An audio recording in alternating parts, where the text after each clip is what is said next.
Hi, Bulls and Wiregrass community. Welcome to our very first virtual open house here at Wiregrass Elementary School, and this is physical education. So I will go ahead and introduce myself. I am Coach Timpone, and I am one of the two PE coaches here at Wiregrass Elementary School. Coach Thompson is the other physical education coach here, and once again, welcome to our virtual open house and hello. All right, so let's go ahead and talk about the benefits of physical education as a class for students and why physical education has been included in schools in the reasoning and the importance behind it. We refer to this as the power of PE. And what is the power of PE? So, what can PE do to benefit students? And that is that it'll reduce the risk of heart disease.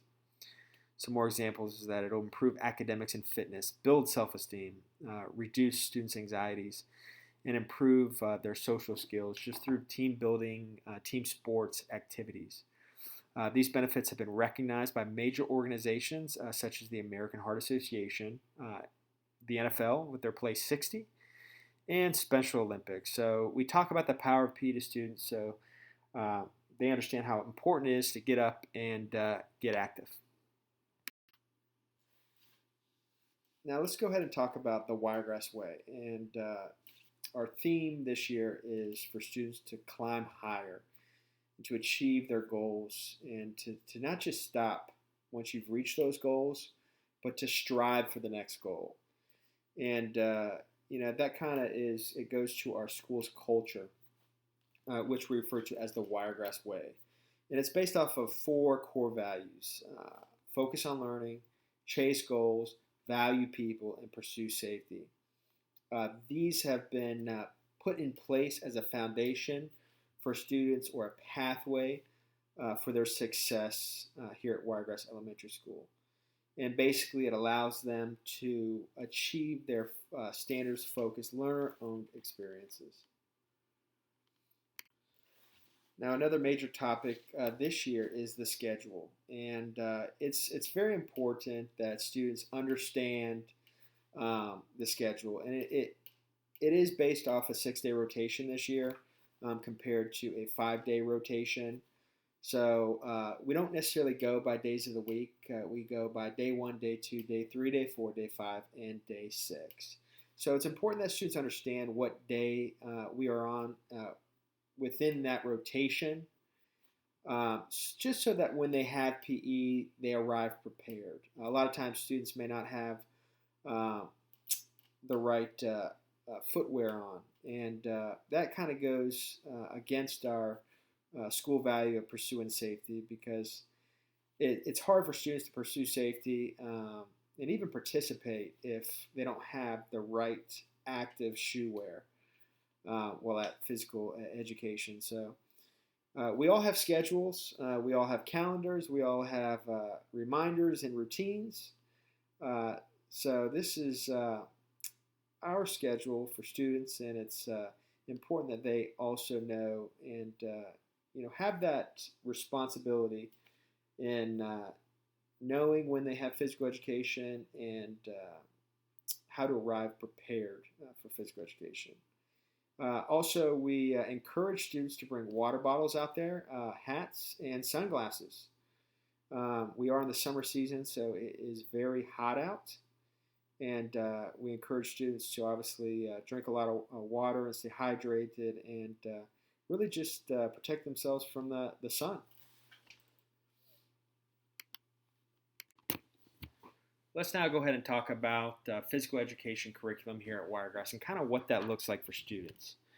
So all of our activities are built upon a foundation which comes from the Florida standards. So the state of Florida provides us with guidelines or a blueprint that directs us and informs us on what students should be learning while at physical education throughout the year.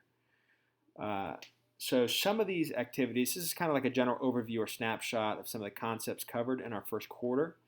So we'll do a throwing and catching activity. We'll do a football activity where students will kick a football off a football tee in an intended direction. We'll cover the various locomotor movements, and usually the first week or two, we'll also talk about the playground rules and expectations while everyone's kind of learning routines, just so students are all on the same page, because it's important that we all understand these rules and expectations. I also did provide a website at the bottom. It's www.cpalms.org. If you were interested in more details about standards that relate to physical education, so that is provided to you.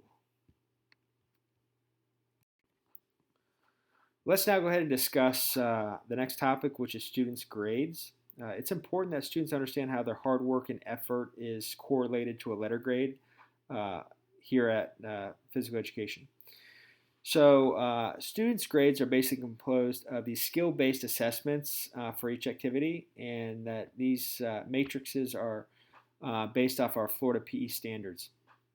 So each activity unit is accompanied by a learning goal and a grading matrix that guides students' understanding of how the method used for assigning them each a letter grade. We also tried to collect on a daily basis data. It's called formative data, and we try to tie it into our core values. So how is a student participating on a daily basis? What's their effort like? Teamwork, safety for pursuing safety.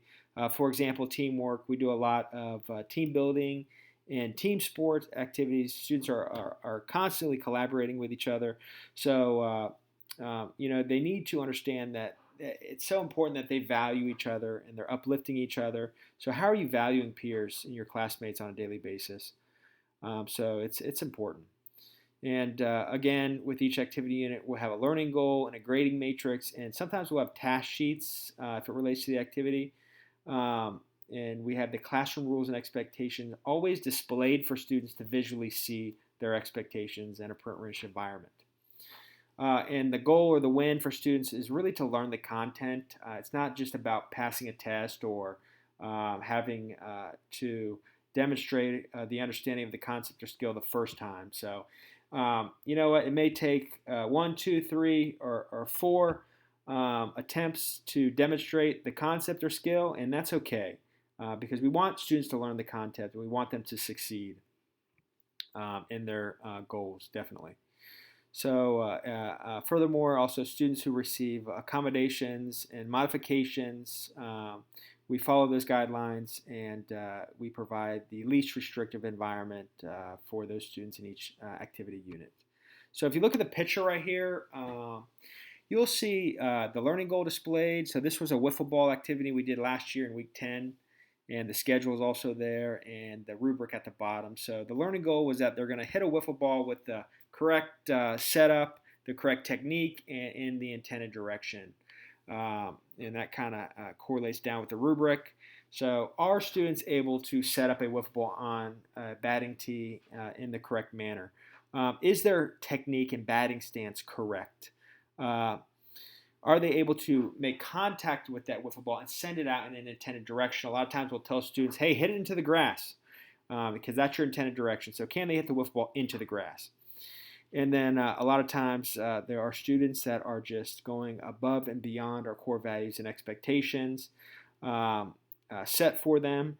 And for this example was how are you uplifting your peers? So a lot of times we'll group students and they'll really put forth a lot of effort, not only in their activities, but in trying to help another student succeed in their goals. So that gives them an opportunity to earn an additional point here on this rubric. So that is basically a quick overview of one of our activity units and the skill-based assessment that would go along with that. Let's now go ahead and discuss the last topic, which is communication. So for students, we're going to be communicating their hard work and effort on a daily basis through a communication platform we call Class Dojo. So it's pretty awesome. It's going to be implemented on a school-wide basis. So every class, every student in each class will have a Class Dojo. And it's a great opportunity to communicate their hard work and effort through points that are earned. And Mr. Williams and Miss IPOC have taken it further and added value to that through opportunities such as the principal's party, or to be a part of the 100-point club, 200-point club, 300-point club, and hopefully this year it's a 500-point club. There's students will be able to see the value in that, which is pretty awesome. And it ties into our core values that it gives them something to focus on. It gives them something to chase after, to climb higher for, and to set goals. So it's going to be a great opportunity to create a positive class culture for students here at Wiregrass. And also, parents or guardians, if you need to contact either Coach Thompson or myself directly, I provide our email addresses, so please contact us via email to the email address provided here. And I also put the Wiregrass office phone number if you needed to contact us via phone through the office. So thank you once again for being a part of our virtual open house. And go Bulls. We're looking forward to another good year here at Wiregrass. Thank you.